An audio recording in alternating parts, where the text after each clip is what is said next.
Convidamos para uso da palavra, neste momento, o Carlos André Cavalcante, do Complexo Industrial Portuário SUAP.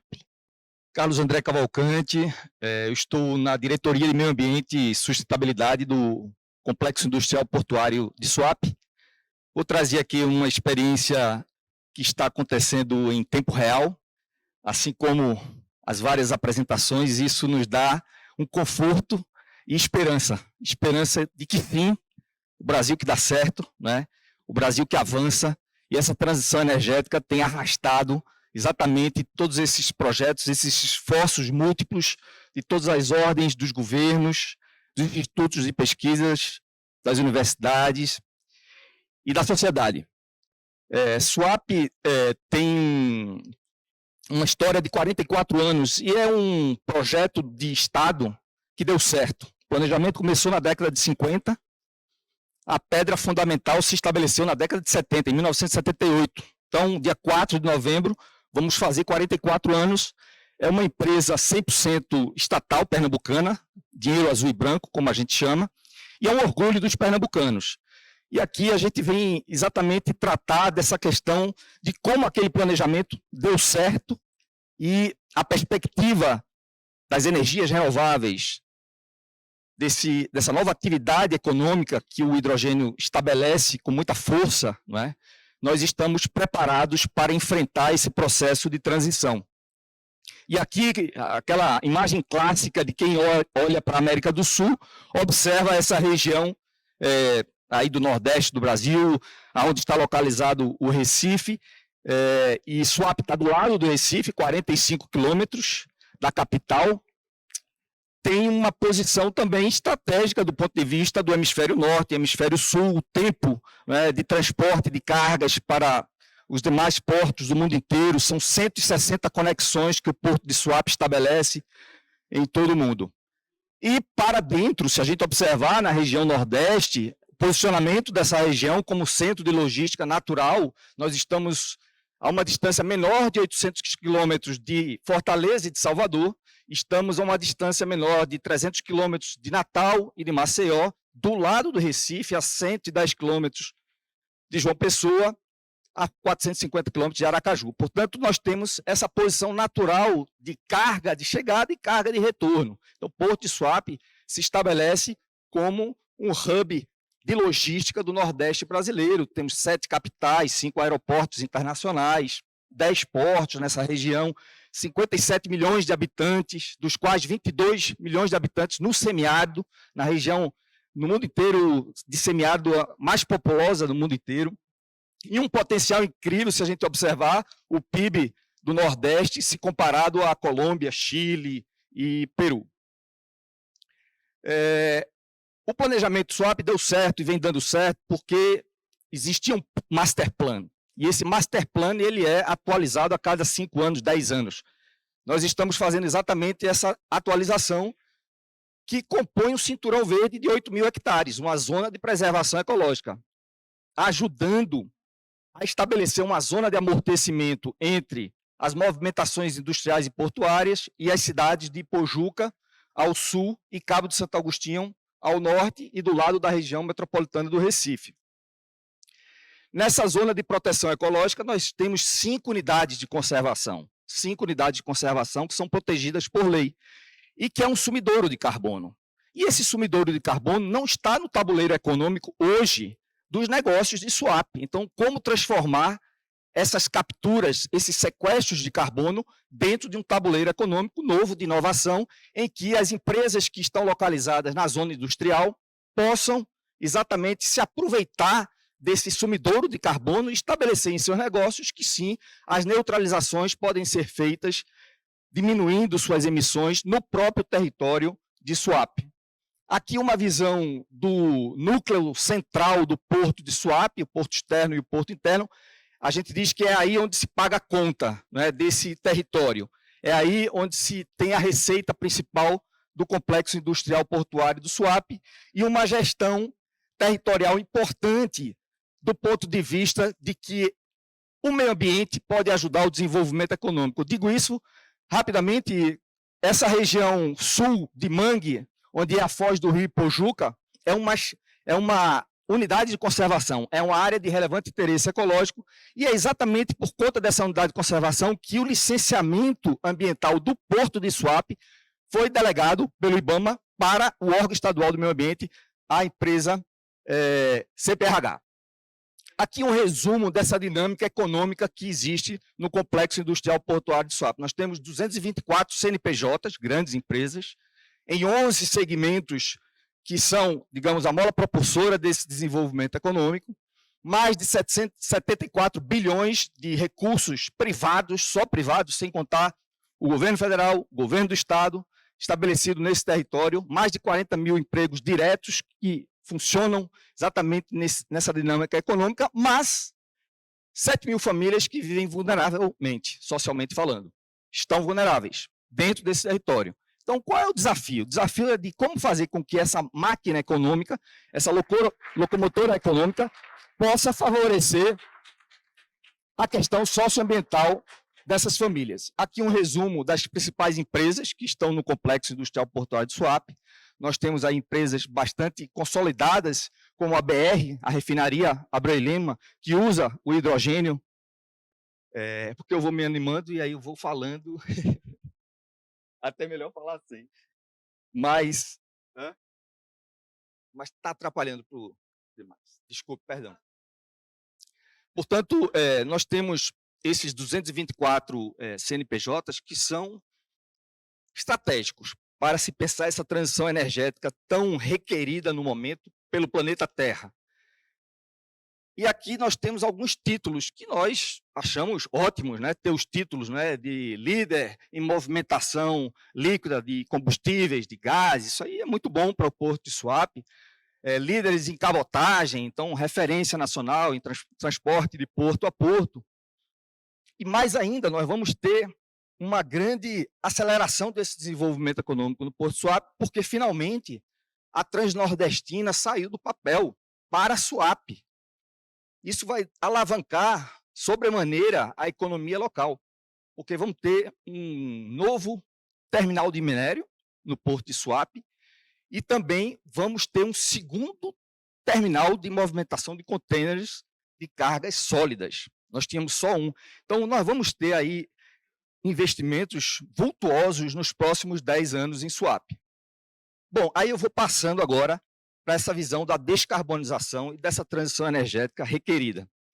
Pernambuco tem o seu plano estadual de descarbonização com metas estabelecidas, pactuadas exatamente em Glasgow passado, em que o governador estabeleceu que até 2050 vai haver a neutralização das emissões de gás de efeito estufa. E aí Suape é como se fosse uma startup, um acelerador dessa descarbonização. Por quê? Nós temos um ambiente físico que é controlado. Nós temos dados, informações, e a empresa Suape é a síndica desse condomínio, é a gestora desse território, então tem uma condição diferenciada de fazer engajamento, de fazer mobilização, de fazer convocatórias para que as empresas possam estabelecer nos seus planejamentos, nos seus orçamentos, um engajamento de transição energética. E a gente estabeleceu essa plataforma ISG. Fiquei super contente quando o Luiz Henrique apresentou, né, a plataforma. A gente está trabalhando exatamente nessa perspectiva, Luiz Henrique. Eu acho que tem muita coisa para a gente conversar junto. E como é que esses 17 ODS se refletem exatamente na operação das 224 empresas. Não adianta fazer uma empresa um engajamento num território sem que as demais não façam também. E aí só reafirmando os compromissos que Suape estabelece com a Unesco, com a ONU, com a rede CLEI, né, de governos locais pela sustentabilidade, a Way Carbon é nosso parceiro no inventário do sumidouro de carbono das matas de Suape. Nós fornecemos energia renovável do Mercado Livre para as empresas que utilizam os espaços públicos, o condomínio público que Suape é gestor. Então, não basta só falar, tem que fazer e demonstrar na prática como é que nós estamos fazendo. E aí fizemos uma estratégia de desenvolver as agendas de sustentabilidade voltada para a economia verde, tudo a ver com Mata Atlântica, com mangue, com restinga, para além da conservação. Como é que a Mata Atlântica ela é um ativo econômico no jogo, nesse novo tabuleiro econômico? Projeto de reflorestamento, agricultura orgânica, sistemas agroflorestais, plantio de mudas da Mata Atlântica, etc, etc. Então, nós temos uma carteira de projetos que vai de encontro à economia verde. Por outro lado, a economia azul. Não adianta só ver a movimentação portuária por si só. Isso já acontece. Como observar que no assoalho marinho estuarino tem muita biodiversidade.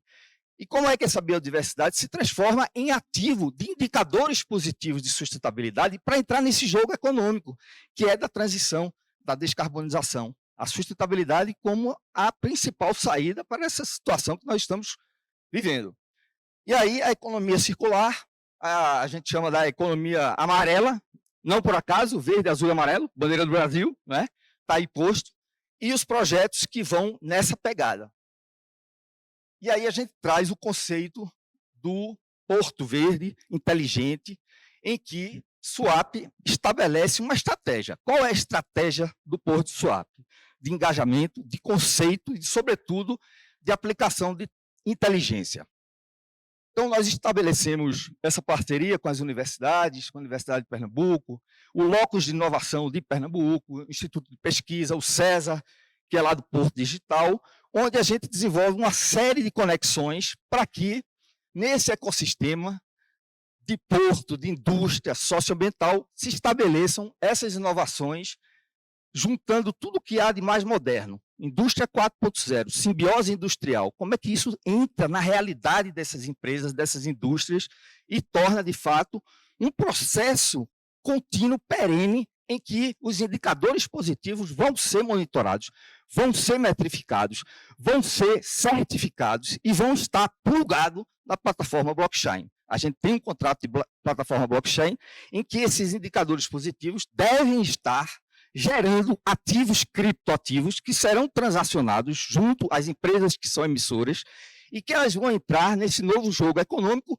e que, possivelmente, vão transformar o lucro em uma moeda local, à luz do que acontece em Maricá, no Rio de Janeiro, Banco Palmas, em Fortaleza, Lagoa do Mundaú, em Maceió, várias experiências de inovação econômica local com recursos que são de aplicações, nesse caso específico de criptoativos, que a gente vai transformar em moeda local.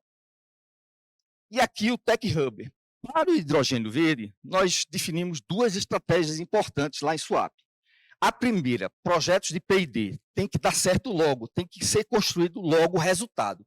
E projetos comerciais, que demoram um pouco, tal, tem todo o estudo de viabilidade, tem a questão do marco regulatório, investimentos, etc, etc. Então, nós dividimos em duas frentes. Uma frente de P&D, que é o Tech Hub do hidrogênio verde, que captamos já 61 milhões para implantar já esse projeto a partir do dia 26 de outubro. Nós vamos anunciar, no dia 26 de outubro, a pedra fundamental, está tudo firmado, contrato assinado, e isso foi fruto de uma chamada pública da CTG e do Senai Nacional. Chamaram, né, ano passado, nós apresentamos a proposta da plataforma blockchain, com tecnologia blockchain, para fazer a administração de dados do hidrogênio verde, e nós conseguimos trazer 6 projetos, 7 com neoenergia, para ser aplicado nesse território do porto, dentro do porto de Suape, que a gente tem consumidor, direto.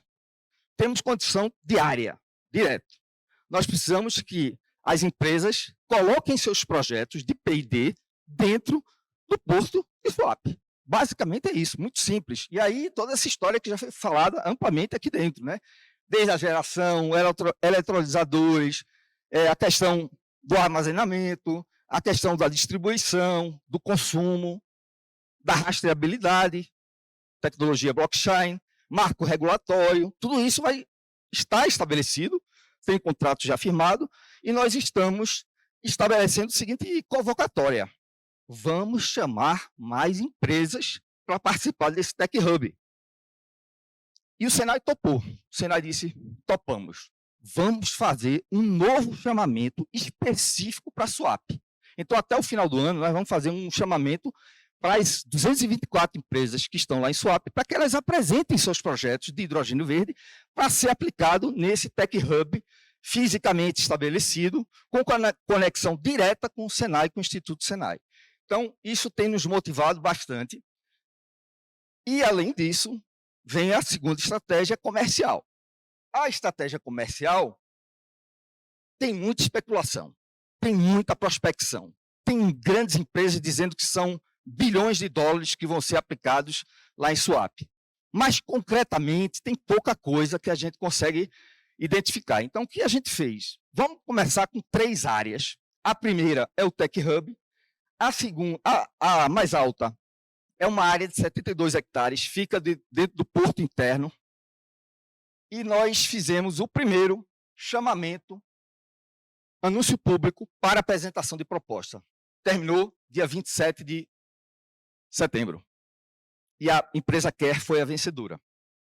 Então, nós já temos estabelecido em 72 hectares uma projeção de uma unidade fabril de hidrogênio verde, em que nós vamos ter um cronograma, nós vamos ter os orçamentos a serem estabelecidos, vamos ter que fazer alguns ajustes tecnológicos, obviamente, porque as coisas mudam constantemente nesse assunto, vai se sofisticando as informações, mas nós vamos anunciar proximamente o primeiro contrato para a produção de hidrogênio verde no estado de Pernambuco.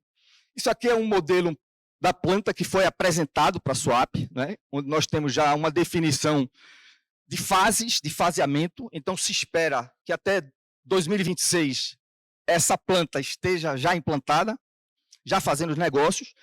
Se pensa a exportação, mas a gente diz que a prioridade de SWAP é o consumo interno. Nós temos um potencial de simbiose industrial importante para que se estabeleça o consumo local. Então, nós estamos numa fase de negociação desse contrato para estabelecer, não é, a efetividade e a implantação da unidade. Aqui são alguns memorandos de entendimento já estabelecidos. Nós desenvolvemos uma segunda etapa que são tripartite, então a gente junta 3, 4 empresas para discutir uma viabilidade, por exemplo, no caso da Copergás, da Quer e de SWAP, para se colocar dentro das estruturas de distribuição de gás natural o hidrogênio verde que a Quer vai produzir. Então isso já começa a se desenhar.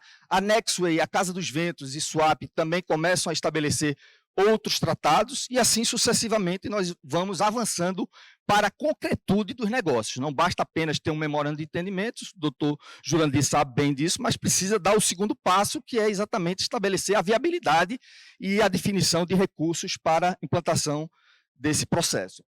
Aqui alguns resultados que nós queremos e estamos buscando, que é implantar esse laboratório vivo, dinâmico, integrado, de inteligência aplicada, acelerar a descarbonização do estado de Pernambuco através do CIPS, do Complexo Industrial Portuário de Suape, garantir que as empresas tenham o seu compliance climático, né, monitorado, certificado, dar suporte a toda a estruturação da questão do marco regulatório, que foi muito bem falado aqui. No caso específico lá de Suape, nós estabelecemos uma portaria interna, por conta, né, da autonomia, de que as embarcações que se movimentem com hidrogênio ou amônia verde vão ganhar 99% de desconto, né, nas taxas. Mas até agora, obviamente, né, não tem nenhuma embarcação aparecendo, mas vai aparecer, né? Desenvolver modelos inovadores de negócios, né, para além da caixinha que existe hoje. O que é que a gente pode fazer, por exemplo, com sumidouro de carbono, com inventário das emissões de gases, não é, e equalização, neutralização dessas emissões no próprio território. Impulsionar o mercado do hidrogênio renovável, não é, ou outras commodities, como o próprio oxigênio, o próprio CO2, que aparece, não é, como perspectiva. Garantir a rastreabilidade da produção, da geração da energia, né, da produção do hidrogênio, do armazenamento e consumo, e tornar, de fato, o porto de Suape um porto verde, né, inteligente, em que haja conexão de prosperidades. Então, a gente tem gente ainda vulnerável socialmente, não é inaceitável ter 7 mil famílias vulneráveis socialmente. Como é que elas entram desse jogo, protegendo o meio ambiente e o porto e a indústria, né, fazendo todas essas conexões de economia e de transição energética, que vai ser cada vez mais forte, mais intensa, de negócios que nós estamos estabelecendo claramente. Muito obrigado.